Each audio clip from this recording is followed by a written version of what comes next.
Welcome to the Under the Hat podcast, the show where we talk about everything and anything that is top of mind in education. The goal is to provide meaningful conversations to what is currently happening in our classrooms. Stories, pains, moments of success. We want to hear it all. Hey friends, welcome back to Under the Hat. Super pumped to be here. We're sitting in episode 74. Super stoked because we are going to be entering March soon, and we're going to be doing some madness in there. So I'm excited about that. As always, I'm your co-host, Steve Martinez, and I'm joined by the amazing Sophie, your other co-host. Sophie, are you excited about March Madness? I am really excited about March Madness. This year is a little bit different than we did last year. This is our second one. I'm super excited. It's the Edu Protocol Showdown, 2-weekend free PD event. Our guest is actually going to be on it with us. And then there's also 15 other amazing educators that are joining us with 15 different tools and 16 different Edu Protocols. I'm really excited about the smack talk that's already happening on socials and the high quality of people that are going to be on there and the Edu Protocols that are going to be showcased. I'm just really excited about all of it. I am. It's going to be great. Yeah, it's going to be great. Yeah. And so just know that, folks, we're looking at March 7th and March 14th. I believe those are the first 2 Saturdays. Pi Day. Yes. So be on the lookout for that. You should be seeing a link of sorts for people to join. Just all the preparations as we get closer to it. And then big shout to John Carippo and that whole team, Edu Protocol team, for partnering with us on that. Yeah, but then today, what's top of mind for us is a shift from compliance-driven routines to actual student agency. Our guest, Robert Mayfield, who is also competing in our Edu Protocol Showdown, is a language and literacy coordinator at the San Joaquin County Office of Education and an instructor at the Teachers College of San Joaquin Residency Program. Robert is a system builder who lives by the mantra that good ideas fail without good design. Props to that. I like that. He's doing the heavy lifting to ensure that innovation, especially when it comes to AI and literacy, is sustainable, human-centered, and practical for the classroom. He's here to talk about teachers as designers and students as the true protagonists of their own learning. Welcome to the show, Robert. For the audience, tell us a little bit about your educational journey. Yeah, I wanted to be a teacher after I started coaching youth basketball when I was in high school, and I didn't get a job at my alma mater, so I only got one interview, and it was high school here in Ripon, California, and I was there for 20 years trying to do teacher leadership type stuff, and at a certain point I realized that what I wanted to do was not admin, but I think a lot of us reach a point where we want to scale our impact and help teachers on a larger scale. So I eventually applied for a job at the county and got it, and that's been a blast. So, and I think I even like teaching pre-service teachers, maybe even more. So yeah, that's my journey in a nutshell. Pre-service, those are they're good people. They're sponges. They're sponges, and they're not, some of them are, but for the most part, they're not jaded yet. This is exactly the word I was going to say. They're not jaded. They haven't been infected by the system that we've all been part of, right? Yeah. No, that's certainly true. So Robert, I know that like part of what you talk about often is like the system as a whole, and kind of like how you navigated that. What do you mean by that? Like, what is something about our educational system that is perhaps a barrier? Yeah, I think there's different, for me, the way I'm trying to understand it, because this is something that I've been thinking more and more about in the last few years, and especially in my new role. But there's layers, right? We've all been part of professional learning and professional development, some of it really bad, to where you come in all jaded and knowing that it's going to be a one-off thing. But we had Katie Novak and George Kuros and other like big names in our district, which was super exciting, and definitely worth the money, but there was never any meaningful follow-up. It was like something we could put on our WASC report. No system for implementation. And I'm not even blaming that on site admin or even the district or county. I think that, a lack of a system starts like in the pre-service program. And, because everybody started there at one point, and there's just so many barriers. We talk about like barriers in student learning in the classroom, which is super important. But there's a lot of barriers for teachers, especially. And if admin aren't getting mentored by the superintendent or other like district level leaders, I mean, can we really blame them? And then that means you need really effective leaders at the district and county level. So yeah, I think it's a systemic issue that's like across all levels of education. Yeah. And Robert, like you and I have talked about that of like, how do you be the light? How do you be the solution? Do you feel better in your new role in the sense of like the impact you can make with that? Like, cause I know like being in the classroom, and all three of us have been there where like, we're super effective in the classroom, but like your reach is a lot different. How are you feeling about your reach at the county? Well, you guys can relate to this. Just before I answer that question, we get siloed as teachers, educators, and if you try to do innovative stuff and then try to get other teachers on your campus to like maybe join you, it's tough, right? Profit in your own town. That almost never works. And even if you're respected and humble, people are just resistant for some of the reasons I spoke about earlier. So yeah, my thinking with the county, and I don't know how much of a light I am. My like goal, my why, whatever you want to like label it, is to help teachers in the largest scale possible.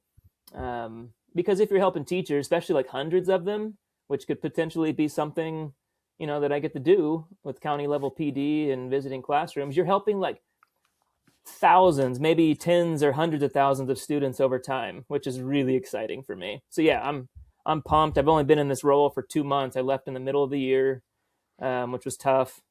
20 years at Ripon High, but I love every day of work. It's energizing. That's when you know you're in the right spot. When like you are excited to go into work and you're excited for the next project and you're excited for the next thing.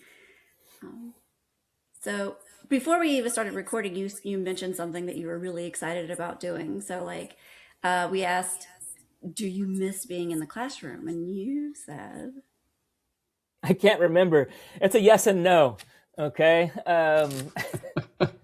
I got excited to go to my classroom. I miss the students more than anything, and a lot of the teachers and admin that I worked with. But like Steve, kind of alluded to, your impact can only go so far. I mean, I had like a lot of educators, a huge ego and like some false humility when I was in the classroom, to where you start thinking like lowly of teachers if they're not trying to join you on the innovation train. And I look back, and that's just not how you can handle yourself. So what's cool, and I don't know if this directly is what you're thinking with your question, is I still get to go into classrooms. I mean, I got to do a bunch of classroom takeovers.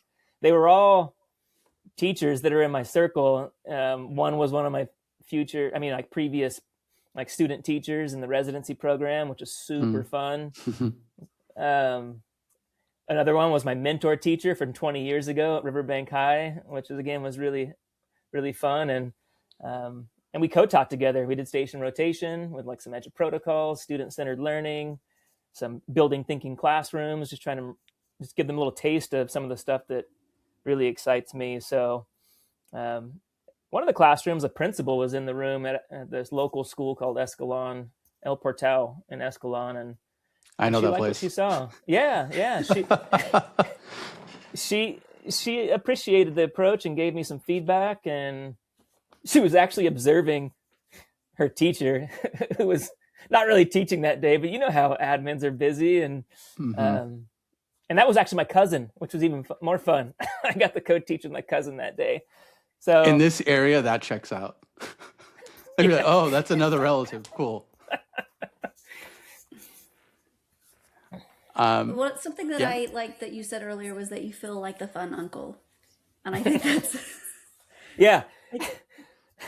So I'm not old enough to be a grandpa yet, but so I see the fun uncle. It's like John Carippo. That dude goes into classes where they don't really know him, and he gets to be crazy and show them this different way of thinking and teaching, just a different mindset. I always think of Steve Jobs, Elon Musk when I think of John, because he just thinks differently. And I try to model some of what I do after him. And so you get to go in these classrooms and just blow these kids up with something they've never seen before.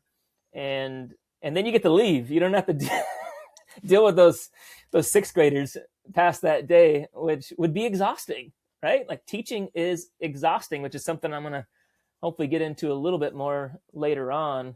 The fun uncle that comes in, throw some educational candy at them and then gets to leave and go sleep at night and not deal with all the problems that can happen, on any given day in those classrooms.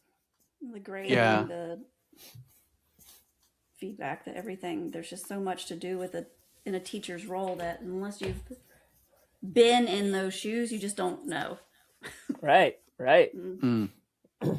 Yeah.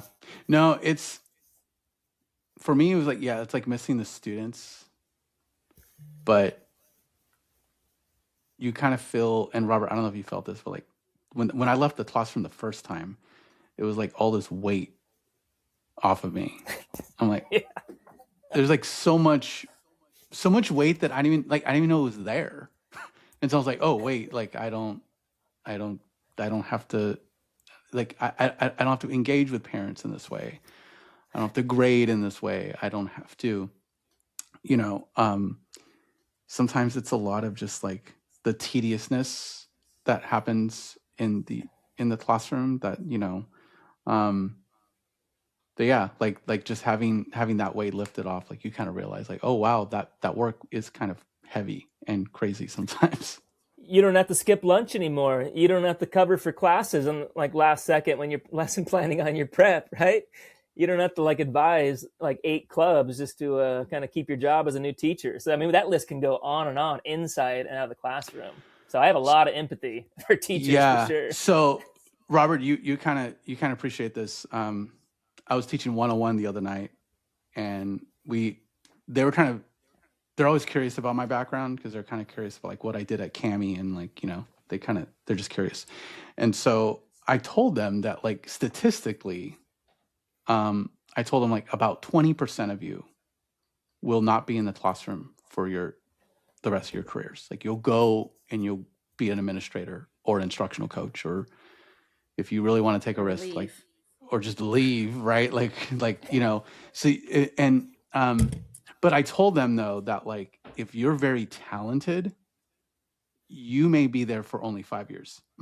You may be only there for like 7 to 10, right? And so one of them asked her like, wait, there's a problem with that though, right? Where like, if you are super talented, you get pulled out and then now those kids lose that quality of just a teacher, not just the instruction, but just a teacher and what that means. And it was kind of a hard conversation to have with them because I feel like I'm not the best example of like staying in the classroom. I've gone and left twice, like, and I like to think that speaks more about the system than it does like me. But it's a meaningful conversation to have though, right? So like, Robert, I'm curious, like what your take is, like, I'm really glad and happy that, you're at the county and you're doing some good work there, but like, how do we keep our quality teachers in the classroom for more of the long haul? Yeah, well, I like to think I was a respected teacher on my campus, and I spent, my whole career there. I was never planning on leaving, even as of a few months ago, before this opportunity kind of presented itself. But you're right, like the most effective teachers, because all teachers are good because they got into this because of kids. and it'll go back to like a teacher equity issue that I want to talk more about later. But the strongest teachers teach the strongest students. We all know that. And the new teachers often get the leftover classes, not with bad students necessarily, not with students that don't deserve, quality education. It's just the way, like you said, the system works, unfortunately. But more directly, what you guys are doing, whether it was at CAMI, this podcast, your new role as a coordinator at Teachers College, and my role as a coordinator right across the street from you, we're helping teachers. And if we can do that, I mean, it's nice to be able to eat lunch and to kind of take breaks when I want to and all that stuff. But we all want to impact teachers. That's an equity issue, right? We want to help teachers. I think that's why we both work with student teachers and interns, because if we can do that well, and then even influence, you were saying this earlier, I think before the call, if we can help even the instructors in these pre-service programs think differently, then you could start helping a lot of educators at a lot of different scales. And so, yeah, I miss my kids, but that's only like at the most 180 students every year. So, yeah. My biggest equitable problem in the classroom, couldn't go to the bathroom when I wanted to. Some teachers just leave, like illegally. Dude. And I used to teach, there's some years I was doing optional, so I didn't have a prep. Like I go like 1 through 4, just like. Of course you would. Okay. Yes. Robert, you kind of mentioned earlier something you want to dig into is like the teacher equity. Tell us about that. Yeah, I mean, equity, it's a buzzword, right? It's one of the most common things you hear about, and it's usually framed around student equity, and rightfully so. We don't teach, like I'm generalizing, obviously. We don't, the average classroom teacher doesn't teach equitably. You have a lot of learner variability. Everybody's at a different place, just in general, skills-wise, content-wise, but also like daily, even period by period. Yet we keep dishing out one-size-fits-all lessons that it is not equitable. We're not meeting the student needs, and the way we assess is not equitable. You get the same 5 hands up all year long. We just do these whole class questioning techniques. But yeah, I don't hear teacher equity very often. I don't know if I've ever heard it, and that's something that I'm thinking a lot about. So, and I think we can go on and on. We could do like a whole episode on this, but it goes back to we're not preparing teachers. I mean, I love Teachers College. I think they do a really good job. But when I was in the teacher prep program, I didn't learn how to classroom manage. I didn't learn how to get connected with a network because it's so lonely for most educators. I mean, there's often not like a site-based system there is on paper. You get a buddy teacher, but that buddy teacher's swamped, and even if they want to help, you often don't get the support you need. And then teachers get burnt out, and they have to kind of go it on their own and hopefully not like quit after 5 years. You guys know the statistics. I mean, 20% will go on to admin or other positions, like you said, but a lot of them are, I don't know what the number is. I can't remember, but you guys probably know a high percentage of teachers just quit, and that's not good. It's like upwards of 40, I believe. That's 40%. sad. Their first 3 years, yeah. Their first 3 years for a teacher is just like a newborn. Those first 3 years are foundational. They're pivotal. And so when you have a teacher come in and the new teacher gets all of the general classes, like I've moved around and been in a lot of different schools over my years. And there's been one time when I was the new teacher on the block and I did not get the most difficult class. Once. And then when you get to like in the high school situation too, you have like your AP and your honors and then like your general ed things. And your new teachers are the ones that get the like everybody has to take that class. And then your experienced teachers are the ones where the kids are like, yes, I want to take that class. And that vibe is completely different in that classroom. And so classroom managing a class where the kids want to be in there and classroom managing a class where kids have to be in there, completely different. And when you throw your brand new teachers in the classes, teaching the ones where they have to be in there, you're setting them up for failure. Yeah, that's the teacher equity, right? Yeah. Oh, go ahead. Sorry. Well, I was just going to reiterate that I've only been in a situation where I didn't get that package once in my 10 years of being in the classroom. So going back to Steve's question about teacher equity, I mean, you just threw all these bombs, which are all right. So those new teachers, they resort to like teachers pay teachers worksheets and the boring canned curriculum because they're just trying to stay above water and not drown. And they often have 2, 3, sometimes 4 preps, which is incredibly challenging for any educator, let alone a newbie. And then the other thing that I've been thinking about, like, then we like criticize teachers for not being effective and for sending kids to the office and low test scores and, angry parents once these new teachers are struggling. There's a trickle down effect, but it's not their fault. This is like where my heart is right now. We're not giving good professional development. Yeah, the pre-service programs have some gaps. Even the best ones have some gaps. But at the site level and the district level, teachers are getting PD that is the same as the instruction that we give to students. It's one size fits all most of the time. And they get upset and frustrated that they're not getting anything that they could actually implement. And even if it is good, like we said earlier, there's no system. There's no follow through. We're not like analyzing data because we're implementing all these incredible practices.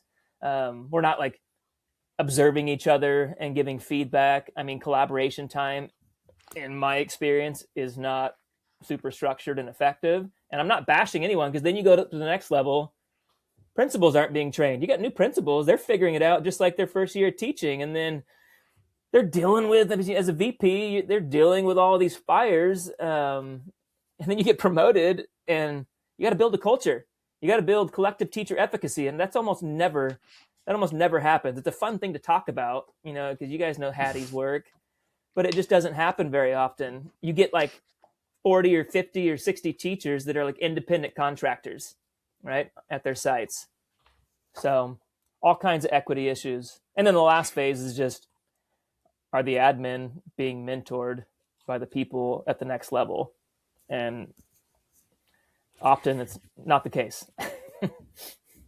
Listening to you talk about this, it sounds like you might think that there needs to be like more mentorship going on, because a mentorship and coaching would be continual and purposeful. Is that what you think? Is that what you're I don't want to put words in your mouth. Is that? No, it's 100%. And again, I'm not naive and I'm not bashing any of these groups because I've worked with all of them and I've been observing for 20 years and my perspective has changed dramatically. Oh, like we really do. Sorry for this phrase because it gets thrown around like a buzz phrase. We have to meet people where they are. That's what equity is. And there's practical ways you can do this, but everybody's so busy. Like you can do Pineapple PD. I don't know if you guys have heard of that, to where you put like a whiteboard in the staff lounge and people can sign up. Hey, it's an open invite to come observe me on your prep. We could structure the master schedule. It's not easy. Where like some teachers, especially the newest teachers, are going to have the same prep as an experienced teacher, even if it wasn't in their same content area. And I know these are all like easier to say than do, but they're the most critical to get real lasting mentorship. And one more thing, just to answer your question, like what I'm envisioning with Steve and I working with the pre-service teachers, we need to stay connected with them. I'm really trying to find creative ways after they graduate from the pre-service programs or the impact program that Steve's involved with the interns. We need to create a network just for them, to where if they don't get support and if they don't have a system, because some schools do really well at this, right? It's just like that's the minority.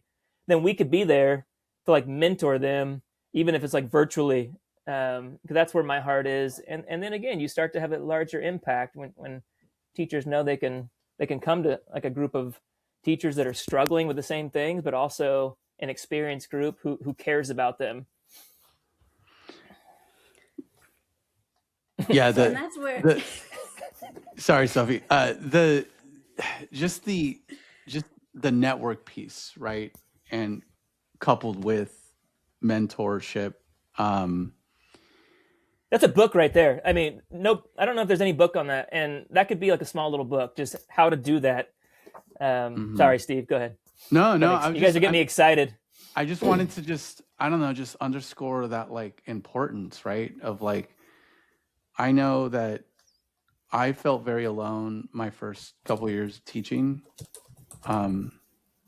mostly because like I didn't want to teach the way that I was seeing teaching done.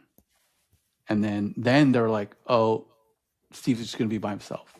Instead of being like, well, what is he doing? Like, you know what I mean? It's like when it's different, it's this. And we should be learning from each other, right? I mean, again, hashtag lifelong learner. That's crap. That's a crap phrase for most educators. We say that all the time. I say it mockingly at this time in my career, unless I'm around people like you, because we just say things. Like you said, there's so many ideas.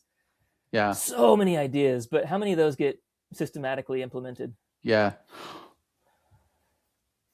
Well, and even if like Steve and I don't know about anybody else, but even the data will back up the fact that your students, like you're teaching differently and your students are learning and your scores are going up. I was middle school math. My scores everywhere I went, and then even the 1 year I taught science, everywhere I went, my scores went through the roof. And I was never asked to like, what are you doing? Having people come in and observe me and like, how are you doing this differently than everybody else? It was always just like, oh, well, she's just good at that. And I'm like, then do it. So, and again, like we were saying earlier, there are practical things that leaders can do that don't cost any money and that can be highly effective, like breakout sessions on collaboration days. Teacher leaders on your campus. Like, why do we not leverage that more? Again, that's why I left, because there's no job like what I have now at our district. We're a small district, like Ripon Unified. So they didn't even have anything. But why don't we do more teacher leadership stuff? Like invest that $10,000 that we spent on some big name speaker into teacher stipends where they can just lead like PD for the whole year. And, they already have the relationships. It's so hard to build relationships in like a 60-minute conference session, right? Yeah. But then do you really want that teacher to have one more thing on their plate?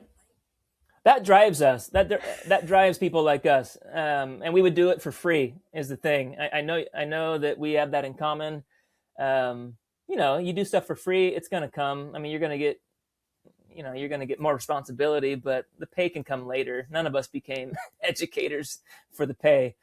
But yeah, I mean, that's true, because the reason why some of these things don't happen is because it's one more thing, whether it's for the experienced teacher or the new teacher. Like, how hard is it to even give up one of your preps one day of the week? But you can get a roaming sub and have that happening all day. And again, it's going to cost $200. All the new teachers, you're going to be like dropping into classes today strategically. It's not that hard. Mm-hmm.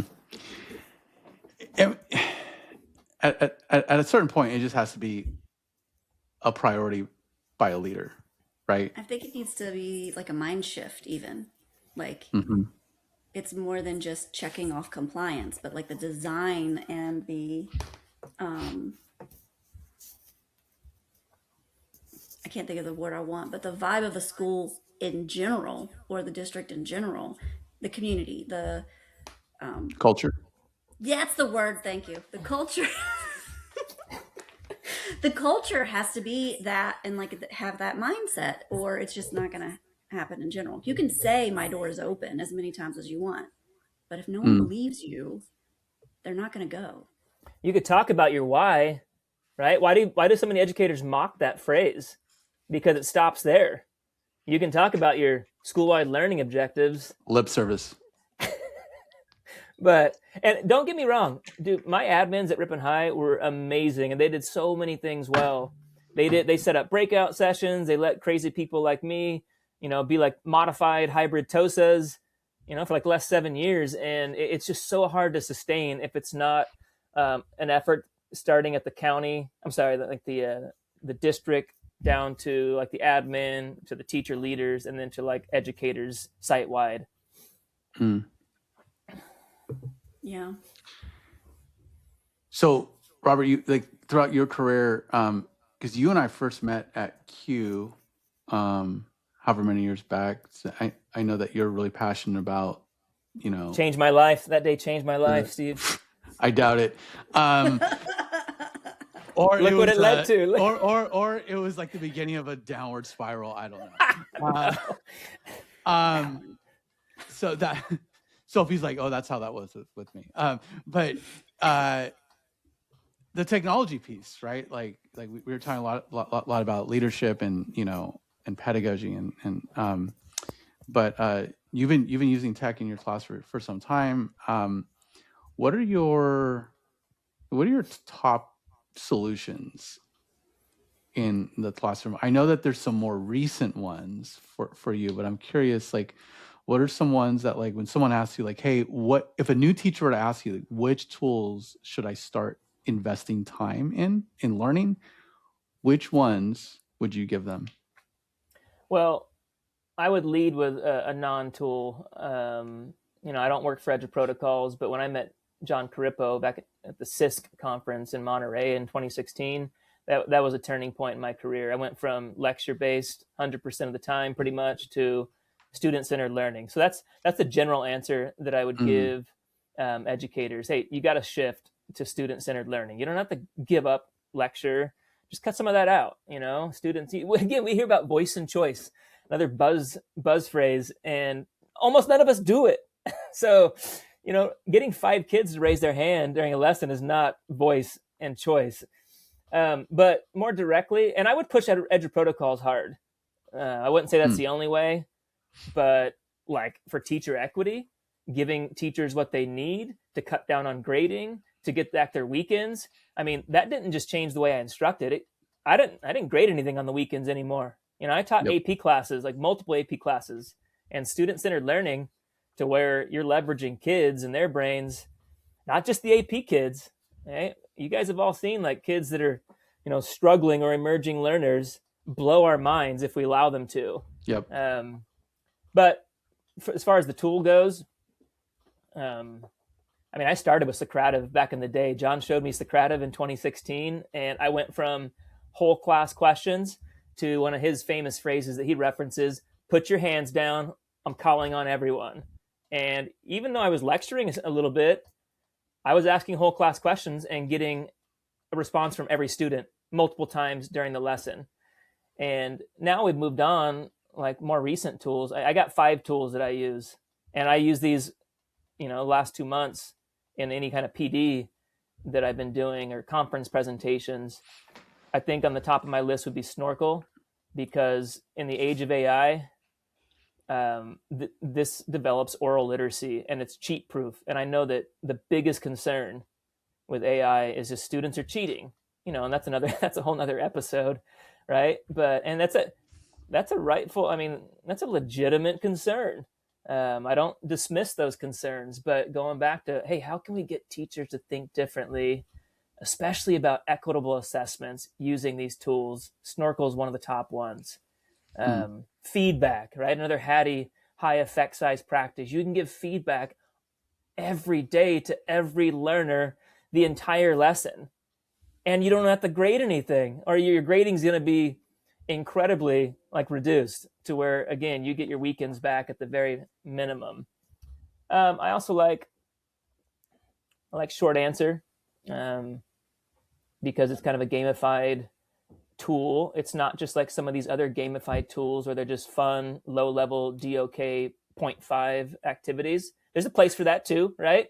But if you ever talked to Adam Sparks, the creator, and his wife, it's based on his research from Stanford. Comparative judgment. It's not some shallow tool. It's incredible. Yep. And it doesn't take a lot of time to implement. So that one's another big one. I like School AI and the student spaces and some of the crazy cool things you could do with that. And then like as far as like more systems thinking and getting departments and admin and especially district level leaders, that Learning Genie is insane for creating units, customized units that build in, hashtag scaffolds for all the groups that we struggle with. UDL, multilingual learners, SPED students, right? Culturally responsive teaching, all the things. So yeah, I don't know if that, I got a few other tools, but those are my faves. So Robert, you're the first one to really get me like into Learning Genie. And I remember just trying it out. And the thing that was most impressive is like, so Learning Genie, I don't know how this is generally, but somehow the way I had it set up, like it knew my location. For some reason, it thought I was, so Robert, it thought I was right down the road. It thought I was in Lodi, which is fine. No shades of Lodi, it's a fine place. And so, but I did like just as a test, I'm like, okay, California state standards, world history, social science. I asked it to develop a unit on the Enlightenment thinkers for world, right? And dude, it pumped out like the whole thing. And I selected like I wanted to be of UDL. My face is too big. Okay. I wanted to be like you have a UDL component of it, but then I wanted to be project based. And like it knew of how to align project-based learning experiences with the community of Lodi with respect to like the different type of like the ideas that came out of, folks like Hobbes and Locke and, Voltaire. And I'm like, it just knew that he was pulling information from the community. With that said, though, I've had a lot of folks tell me like, well, Steve, do we actually want like our young teachers using something like Learning Genie? Because shouldn't they learn how to develop all of that on their own? But look on your face, like I'm just, what do you say to that argument? What do you say to that pushback? I'm using Learning Genie with like all 180 of my pre-service teachers. And I think it goes back to equity, teacher equity. This is where, Adam Sparks from Short Answer, he uses a phrase that I just steal from him all the time. We need to be like radically moderate with our views on AI. You don't need to be naive and be all in or, be the head, head in the sand person on the other end of the spectrum. But it's an equity issue because, like I said earlier, all the things that new teachers especially have to deal with, they ain't got time to like intelligently and intentionally design lessons that are differentiated and incorporate UDL principles and that are culturally relevant. And like you said, just relevant in general to where they live. And we talk about all those things. You hear them in the PD sessions, you hear them at conference sessions. Most of the time it doesn't happen. So Learning Genie, it does pump out like up to 10 weeks of a unit in less than 10 minutes. But that's like a TPT way of using that tool. And they know it. They don't sell that. You spend 2 hours or a couple hours on your prep intentionally prompting the tool and telling it what you want, what you need, like you did with your PBL. You could do station rotation. Obviously, Edge protocols are built in. So because isn't there an official partnership there? Yeah. Yeah. And what's crazy is if you click that you want Edge protocols, it doesn't just throw random ones at the lessons. I don't know how it does it, but it picks ones that work best with the content of each lesson, which just blows my mind. So yeah, it took John's brain chip and they just inserted it in the program. Anyway, that's scary. Yeah. So if you use a tool like Learning Genie, think of all the time that pre-service teachers are getting back to go into classrooms, to think more about how they can apply sometimes like the mediocre PD at their site. Because you can always learn from PD, right? You can always learn from even slightly ineffective teachers. I'm not bashing anyone. That's a mindset thing. But I think the new teachers are the ones that should use tools like that the most. Exemplar stuff. Yeah. Um, what I really like about AI in general, not just Learning Genie, is just like you have another thought partner. You mentioned earlier, Robert, that teachers are lonely. They're siloed, they're isolated. You don't have time to collaborate. And when you do have time to collaborate, you're usually using that time to grade and like just get paperwork done. So when you get in with AI, even a conversation, and it's already thinking of all these ideas, the culturally responsive things, the UDL, the differentiation, the multi-language learners, all of those things, it's already in there. And when you get a brand new teacher, even, they don't know enough. They don't have the background knowledge. So why not use the vast majority of the internet that's out there to bring in that information? And even social media ideas, like you talked about networking. I wouldn't even know Steve if it wasn't for social media. I Yeah. wouldn't know a lot of the people that I go to brainstorm ideas if it wasn't for social media, because I needed ideas that were not born in West Virginia. I needed other brains to come Mm. in and talk to me about what else I could do. And that Well, the networking and the AI thought partner is where it's at, in my opinion. Anyways, go ahead. well, like two things that you said resonated with me just now. We are lonely, and it's not just new teachers. It's worse with new teachers, but people that want to work with other like-minded, innovative educators, like humble people, down-to-earth people. That's lonely because we don't get a lot of those. That's not the norm on most schools. Um, and I forgot the second thing, but I'll remember it in a minute. It wasn't you. I was not being as good of a listener as I could have been, but it's your fault because you made me think a lot. It's not you, it's me.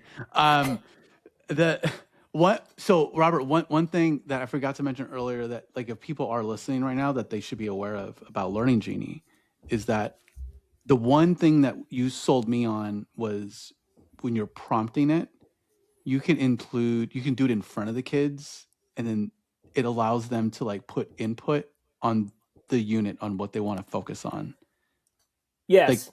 that to Relevancy. me, I was like, that is crazy cool if they're a part of the AI build that they're about to experience. So hashtag student agency, right? Again, another buzz phrase that we talk a lot about. But what just hearing you say that, you're combining teacher equity and student equity like at the same time. If you're co-creating with a tool like Learning Genie, you're letting the kids do the heavy lifting, right? You're guiding them, obviously. Yeah. You can put wacky stuff in there. Like I did a conference presentation last Saturday, and we co-created a unit with the teachers in the room. And there were only a few teachers, but we put like all their interests, like cooking and tennis, and we put one of their locations, like you said earlier, and it incorporated like everything into this math unit. And I mean, imagine if my vision right now, I don't know if it's a vision, but something that's on my mind is, what if you wanted to create a 5-week unit, and you got kids into five small groups, and they each just threw all of their interest into Learning Genie, and they each group planned 1 week. I mean, how freaking cool would that be? Pardon the F word. You didn't say the real one, so he doesn't need to edit it out. It So would be good. really cool. And I'm sitting here thinking, like, my youngest is like so into Mario. He's so excited for the new movie that's coming out. It's coming out on April 1st. He's so excited about that. We're rewatching the old one over and over again. He's collecting Bowsers and different versions of Bowsers. And I finally am like, hey, teacher, you can't get him to do this work. What if it was Mario themed? He's a completely different child now. He is doing all of the work because it's all Mario themed. And now I just want to be like, here, try Learning Genie. But also I'm not in the district, and I'm trying to like not be that parent telling them how to teach. But I'm like, do this. You're gonna get my kid to learn. Yeah. Relevancy, their interests, when it matters to them, they're going to pay attention. When it's a real world and not just talking about bees and watermelons, they're going to do more with it. And some kids like bees and watermelons, all right? We need to like listen to that, all right? I mean, but there's a lot of interest. We do those like first week surveys to learn what the kids like. And I don't know about you guys, but I forget like 99% of that, like throughout the school year. I remember their names. That's hard. Can you really expect a teacher to know, like when you have 180 students, to remember the details of all the students' lives? I mean, that's tough. Some teachers do, but those teachers are burnt out. Well, and like until you actually get to know that kid, those facts are just sort of like random facts in the back of your head, and you don't connect them to the child until you get to know the child. Right. For me, anyways, I remember getting like, here's all your accommodations in a folder, and I'm like, okay, cool, and I read it through it. No clue what kid that was because I didn't connect the kid to the name whatsoever until I actually have that child in front of me and see their face. Nothing is going to connect to that kid in my brain, but I've got one of those special brains. So can I just say, and Sophie, maybe this is like, because I know that you and I have debated this before, but like, maybe this will win you over like a little bit. But like Robert, kind of to your point of like, oh, teachers don't have the time to like, what are their interests in like, getting to know them. I did that. I documented all that through a custom bot in Magic School. Oh. So then it does get documented, it is doing it for you. And now I have that data to better customize instruction and also just get to know them better, right? Like I think they're like a lot of the things that were challenges before are now obtainable and realistic with some of the stuff that we have now. And what's crazy, some teachers, especially veteran teachers, will like say, well, that's creepy. Like, why, how could you like, there's no human connection if you, plug in their information, like, ethically, like their interest into Magic School. Like you got to talk to the kids, but what they miss out on is you're still talking to the kids. You leveraging tech, even AI, that doesn't mean you're sitting in the corner, just plugging the grades into Aries. It's not this or that. Right. Yeah, it's together. You're going to do both.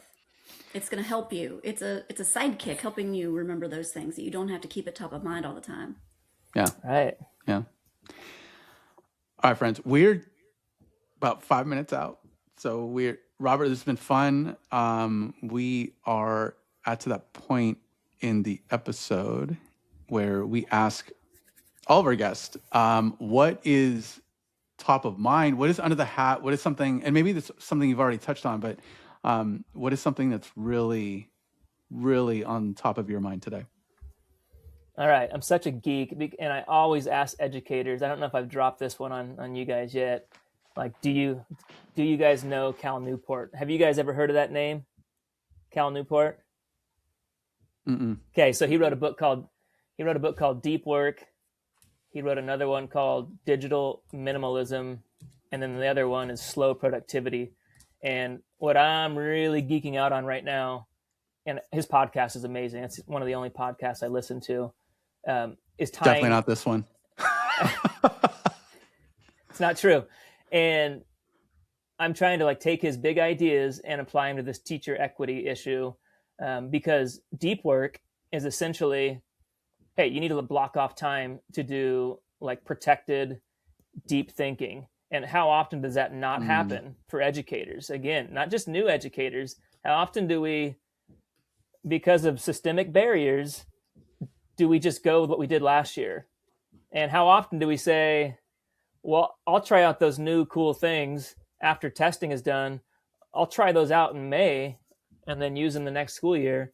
Rarely happens. And then when you get to August, you just go to the file cabinet or the Google Drive or TPT and you plug it in. So deep work, and again, this is tough to do, but there's ways to do it, even if you have a system that is flawed. And then digital minimalism is all about like healthier digital habits, like managing your email, like really practical stuff, like not checking your email all day, like task switching. I think these things apply to educators, especially like admin, right? And because if you're doing that all day, he calls it pseudo productivity. We're all busy. Pseudo productivity is just basically like when you look productive. I don't know if you guys remember like that Seinfeld episode where George is just pretending to be overworked and frustrated and rubbing his forehead.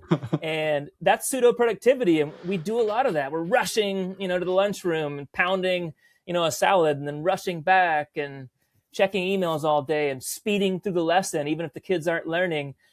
we're missing the point. That's not deep learning. It's not deep work, and it's going to burn teachers out. So yeah. And then the last one, again, this is all like under the umbrella of teacher equity.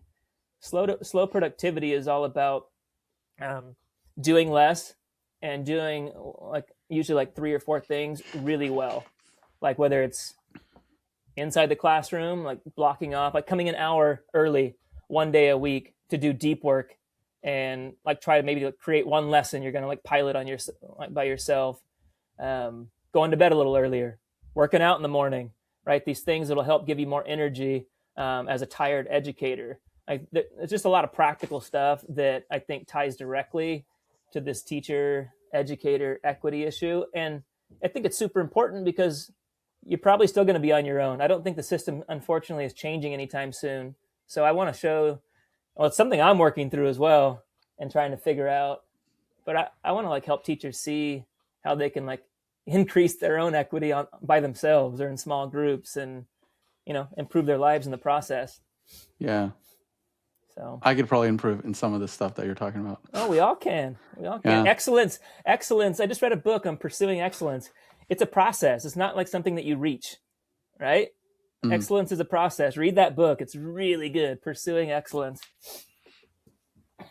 Because this is good. Otherwise, people just grind. They grind, even if it's pseudo productivity grind, and then they get burnout. And then their teaching, their educating even gets worse. I've actually, with me being ADHD, I've actually been doing a lot of research about task switching and how people with ADHD are usually less productive because they get distracted and switch tasks. And then like to ramp up and get a task started again is takes longer than if they had just stayed focused and then switched. So the more you switch tasks during the day, the more time you're actually wasting. You're being less productive. So trying to multitask, trying to go back into that inbox every time you get a ding is actually wasting time. Having your phone on you during the day, even in your pocket, even if it's on silent. Yeah. And how do we teach, Sophie? How do most teachers teach? 100+ one-off lessons all year long, often from TPT. And instead of doing EduProtocols or some other like routine-based system to where kids learn like the thing, and then they don't have to ask for instructions or be confused about what they're doing like pretty much every day. It reduces the cognitive load, and they don't have to like do task switching or ask for, what are we doing again? That was my favorite question. They're switching every day. The kids are switching every day, and so is a teacher. Well, and the kids are switching not just every day, but every class period. Yep. There's different rules in every single class period. And add that up over a school year. Oh my gosh.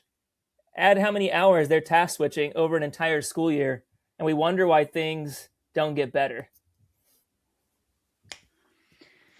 Yes. This is giving me a lot to think about. I'm glad I got you to think. I just love your Cal Newport answer, because it's like, it's bringing in something that's not from the ed space, but making it super relevant in it. Like that's smart. I love that. I'm starting a blog, and I've never blogged before either, but this guy's stuff is so good. I think we could like add some value to teachers' lives, again, even within the system that they're kind of stuck in.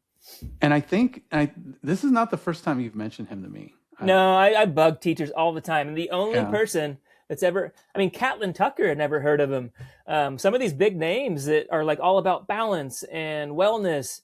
And it's so good. He's this geeky computer science professor at Georgetown, like super nerd. He's not like some K-12 educator, but his stuff is so relevant, like across industries. Yeah. No, I love that. No, it's super good. Robert, this has been fun, man.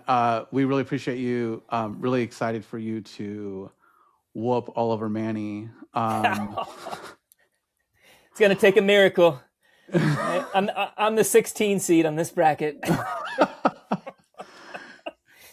No. Thanks again, man. Really appreciate you. You're welcome back anytime, and learned a lot by having you on. So Big thanks. Likewise. This is great. You guys got me excited. I learned a ton as well. Awesome. Sweet. All right, friends. Until next time, keep your hats on, but your minds open. Take care.